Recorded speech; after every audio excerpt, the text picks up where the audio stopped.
swear by our daughters Greta, Rita, and Marlena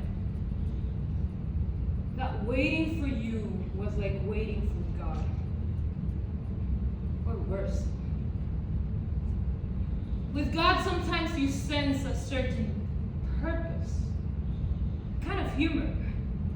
Yes, morbid and dark at times, I admit. But also at times, very funny. Joseph, believe me, I laughed the day I received the news of your death. It wasn't just funny, Joseph. It was positively hilarious. You? Dead?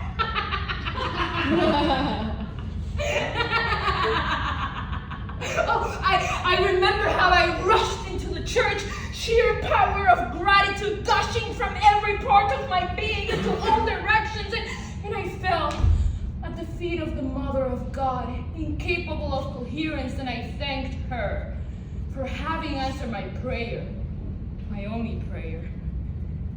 Jumping off of Brickell Avenue Bridge, Joseph, was the best thing you ever did. Bravo! Well done! Thanks a million! I must confess that somewhere in me there's a tiny little grain, a mustard seed of admiration for the only brave thing you ever did, besides pounding women into submission. I remember when they asked me to identify the body.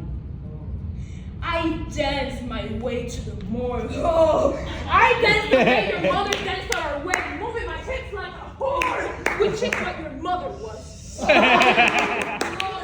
Celebrating the spring of my life on a dark December day. Altogether 57 blocks. 57 blocks, Joseph will touch you. When I arrived at that hospital or police precinct, I don't know which, I was walking beside an officer down this door after another. Over our heads, a slow procession of fluorescent lights.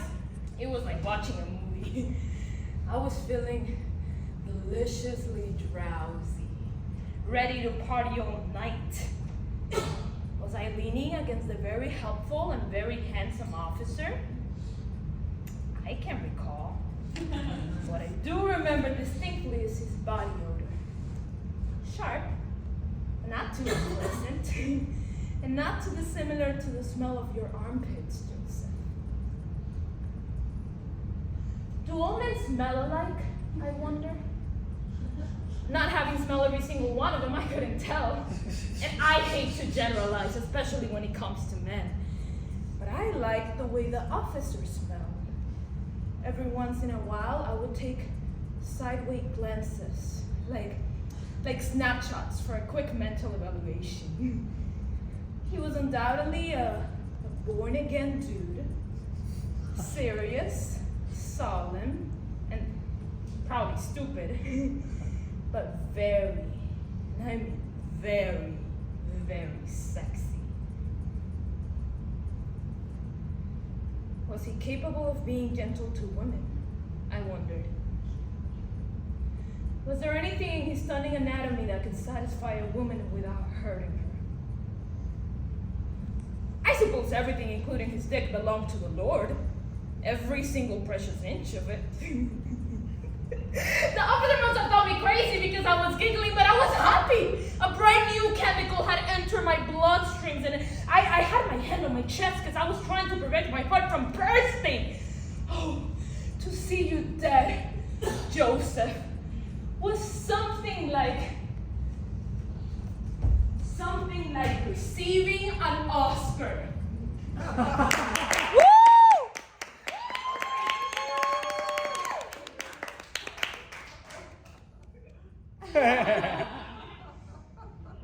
But actually, when the officer uncovered your face, it was kind of a letdown. You looked almost normal.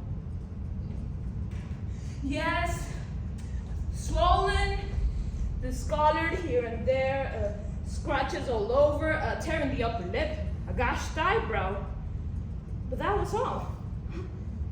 Nothing serious or dramatic. The important thing, however, is that you were still. And it was quite evident that through your half-opened eyes, you saw nothing. There is a God, I said, and there is justice. What a relief, I said. And I sighed, and I looked straight into his eyes, and I said, praise the Lord! I was serious, and I meant every single word.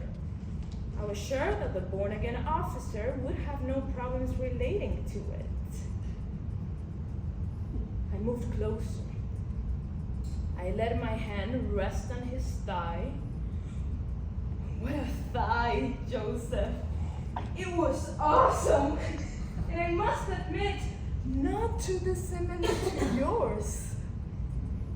Slowly, but with great determination, I moved my hand up his thigh, and I grabbed as much of his manhood as I could.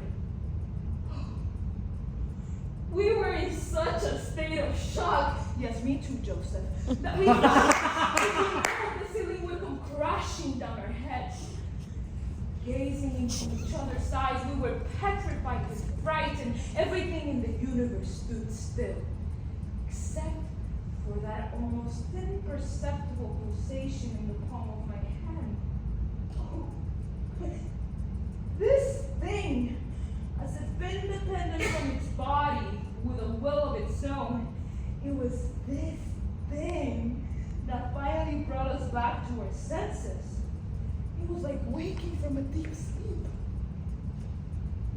He pulled back a little. I covered my face with my hands. How long, I wondered, could one go on protecting oneself from the real world? How I longed for my daughters Greta, Rita, and Marlena, whom I would never see again. I yearned to go back to my stupid life, to see what I could do with the wreckage you had left behind, and go back. The officer started saying something, and he started by saying, Mrs. Voltanchi. I let the axe fall on the cheek of the Voltanchi. No more Mrs. Voltanchi, I said, hitting his face with my venom. No more Mrs. Voltanchi. Voltanchi is dead. I am a free woman now. Do you understand, officer? My name is Clara Shasky. Yes, I know it sounds awful, officer, but I'm proud of my name. When I'll get back to my apartment, I'll take a hot bath and I'll scrub myself until I feel clean again. Wish me luck, officer. Congratulate me. Clara is about to begin her new life.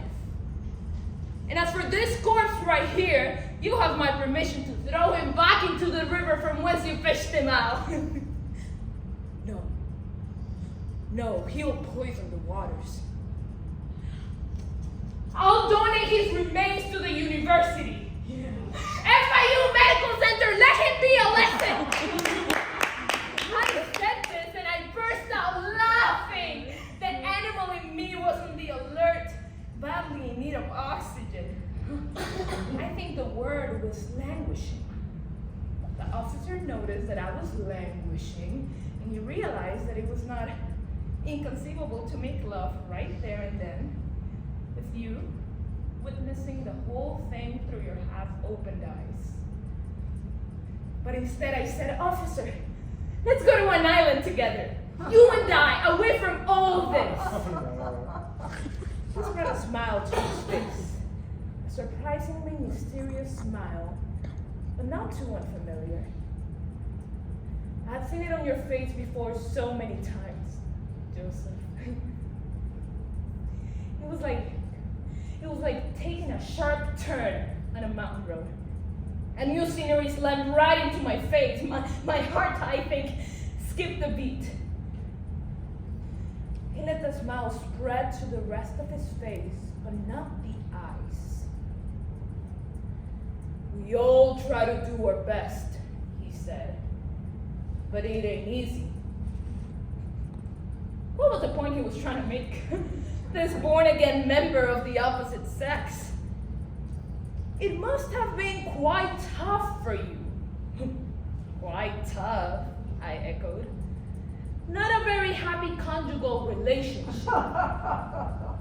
Clearly and succinctly put, officer, I said. And I put my blouse up and I showed him my bruises. He made no effort to suppress the smile.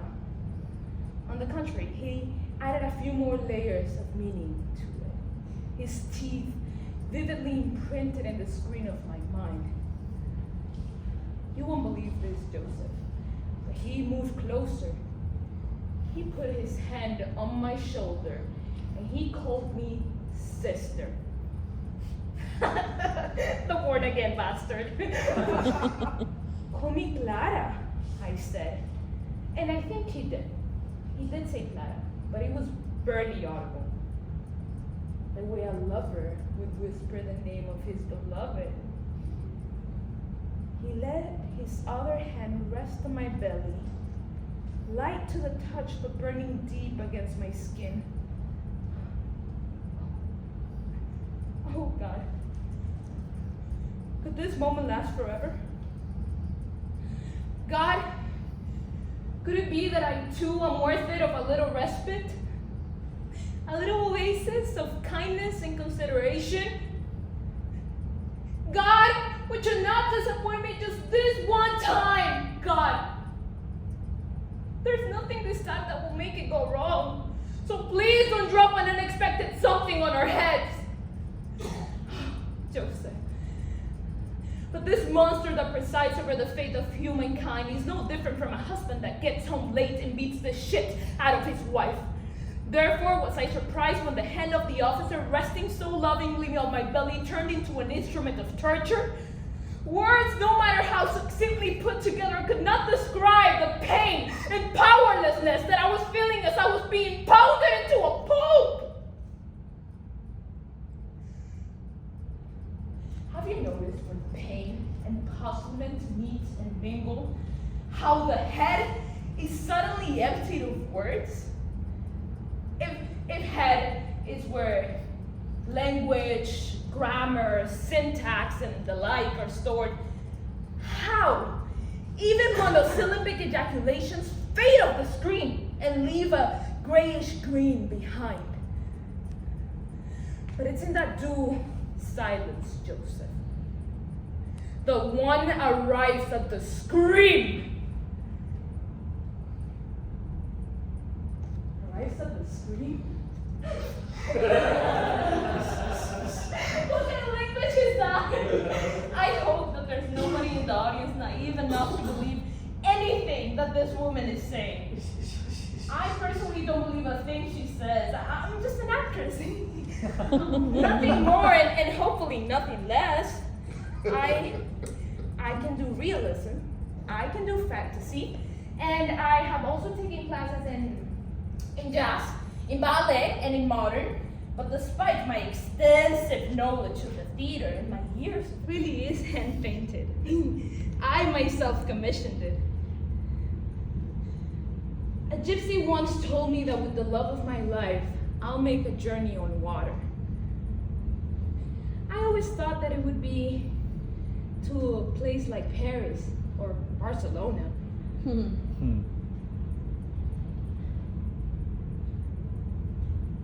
I was kidding myself. And to those who did get to Paris, what did you see there that was any different from the same old shit in this side of the Atlantic? Joseph, are men all over the world the same? Or is it just my bad luck? Oh, I don't know why I'm worrying myself with these questions. All I care about now is revenge. 2 more steps down and I'm out, but there's still Greta, Rita, and Marlena in foster homes. Growing up, developing their womanly attributes to the fullest, turning into objects of desire and instruments of pain. They have my instructions. If not to make 300 men, at least 3 men wish that they were never born. I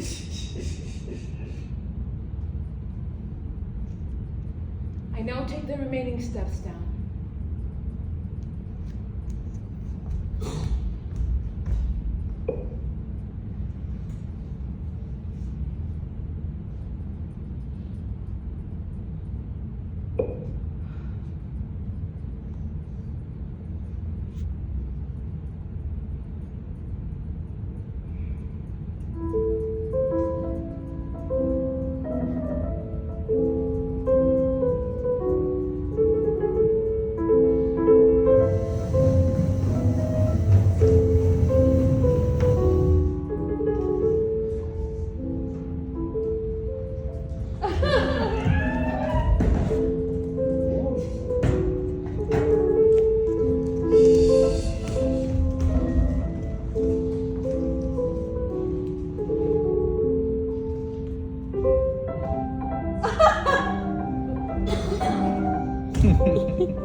네.